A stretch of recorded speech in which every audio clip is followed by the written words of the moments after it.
ينفع تخش جامعه خاصه او جامعه اهليه لو انت الشخص ده. مبدئيا يا جماعه كتير قوي من الناس يعني لما ابنهم او بنتهم ما بيجيبوش مجموع يعني، او مجموعهم بيبقى مش هيدخلهم الكليه اللي هم عايزينها في الحكومه، فيروحوا ايه مودينهم جامعه اهليه او جامعه خاصه. طبعا بيكونوا حاطين في ترتيباتهم اول سنه، بينسوا بقى باقي السنين حضرتك.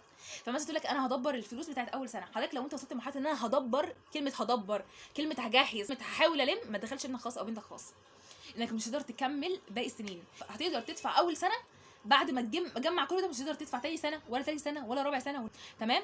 فانت لو اكيد شخص مرتاح وبالنسبه لك فلوس الكليه اللي مثلا بتبقى من 60,000 مثلا 50,000 لما فوق، بقى اقعد اطلع فوق فوق لحد تقريبا 160 او 170 يعني في الرينج ده. لو انت اصلا بالنسبه لك المبلغ ده حاجه بسيطه وتافهه، تمام دخل ابنك خاص، ما فيش مشكله، او بنتك خاص يعني او اهليه. لكن لو انت بالنسبه لك المبلغ كبير، ما تدخلش بنتك خاص. لاني انا لسه والله العظيم كميه المسج اللي مبعوثه من دفعه 2024 اللي كان في ناس كتير في خاص، والله لسه واحده بعتالي، واحده كانت جايبه 73% ودخلت صيدله خاص تمام.